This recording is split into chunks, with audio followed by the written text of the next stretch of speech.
Shout my hip hop since 1987, niggas. Hip hop since 1987.com.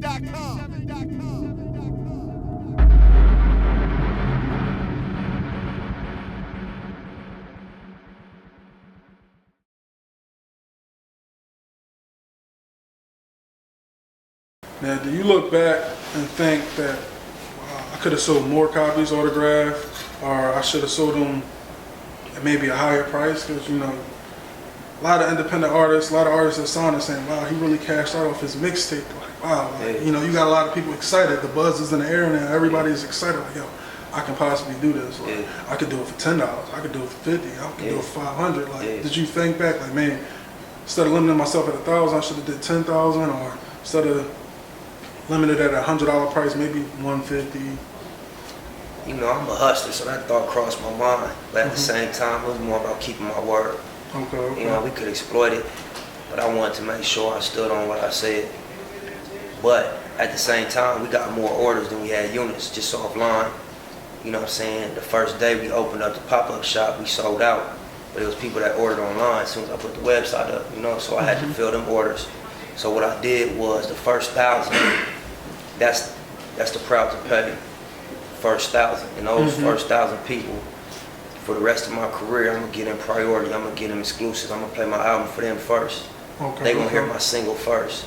I'm emailing them exclusive records directly to their email. Okay. I'm gonna just stay engaged with them because they really played a part in history, and they really the people to give credit to. Them 1,000, you know, because it wasn't even heard of to sell an album for 100, and they validated that marketing scheme, or whatever you want to call it, that idea. They made it, you know, official, because people was on the line bashing me, doubting me, who gonna buy your album for 100, and they was the ones that, like, you know, proved the naysayers wrong.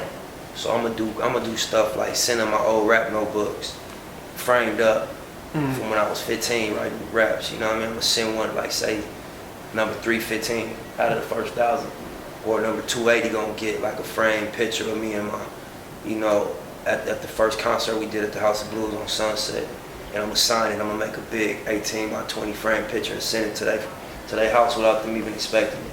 And I'm gonna do things like that, just so they'll know, like, it's bigger than just spending 100 getting a CD, coming to a concert. I'm gonna stay engaged with them the whole duration of my career. I'm gonna do things for them, because again, you know, that spiked a lot of interest and created a lot of conversation that I'm a benefit from. So I just want to express how much that meant, how much I appreciate it. You know what I'm saying? You got me thinking as a fan, like, wow, I need you to come up with more details on the next 1,000 so I can buy that, so I can feel, you know, super special, and I have something special as well. So you might have to enroll that. But talking about marketing, I seen you tweet this a while ago, you know, marathon marketing. Like, what is that? Can you tell us what it is? Yeah, that's a company that we just that we just opened for business. We've been talking about it for a while. It's myself, the All Money In team, George BWyche, both the Fast, Black Sam, Adam, and we're gonna bring in other people also. But it'll be basically, you know, it's like a branding company, marketing company. It's not just for hip hop artists. It's for any companies that want to get their conversation to whoever they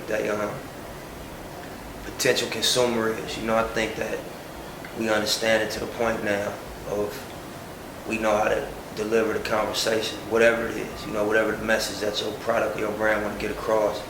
It's not just something you say, it's a logo, it's a color scheme, it's a strategy, you know what I mean? It's a, you know, utilization of the platforms, you know, the websites, the social networking, you know, it's mobilizing the people. And I think that's one thing we've proven to be very good at. You know what I'm saying? We ain't on a major label. We don't have an unlimited marketing budget. So we gotta be guerrillas with what we do. We gotta spark conversation. We gotta, you know, fight the war with a knife. You know what I'm saying? And I think that this last move especially proved that we, you know, we're good enough to represent other companies. And a lot of people reach out like, man, I need some help, sit down with me. Or like, I wanna be a part of the movement. And so we created a business and a platform for people to holler. And we're gonna be selective with who we deal with. The stuff we believe in, products that we think, you know, undervalued assets, or, you know, got something special that they just need to articulate the right way. We're gonna sit down and help them. Now, you say that And I think that's very dope for the up and coming artists, Yeah. independent artists, because you're now becoming like the face. You're like the forefront of independent grind now. So a lot of people see that. Yeah. But I think a lot of artists, as a blogger, I deal with a lot of up and coming artists. They don't know how important distribution is. And, a lot of your interviews in the past, you talked about distribution and things like that, major versus indie. Can you break down how important, distribution is for the independent artists? I think that is necessary. That's the part of the whole process that, you get what you've done to the people. And it's a window on that because the product got a lifespan. So you want to hit as many people as you can, as fast as you can, so that it's new to a large amount of people at the same time. And the internet, to me, is the best form of that. It's global. You can upload it, and it's available. But outside of that, you gotta point to that link. You gotta get people to go there. You gotta create a conversation, create, a viral response. And I think that's where you gotta get creative. Get people to talk. Originally, when I priced my mixtape at $100, I just wanted everybody to talk about it, and I wanted everybody to say, "Let me listen to this project that this dude think is worth $100."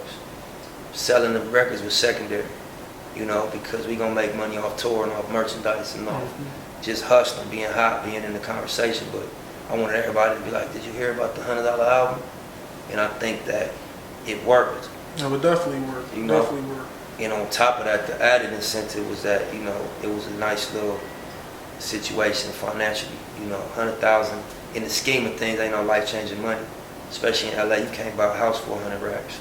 You can't get a new Benz for 100 racks. But it's just a statement that, a lot of artists sell more records than that and don't get that type of money. You know what I'm saying? So I just think it opened people's eyes to what the age we living in, what you can do if you just value yourself and your product, and throw away the old business model, throw away what they brainwashed us to believe, and look at what's really going on in the world. Now talking about that, the old business model, and you selling, your CD for the price and how many units, and creating this buzz. Will you ever consider, signing to a major again? Ever? When you say sign. Shout my hip hop since 1987 niggas. Hip hop since 1987.com.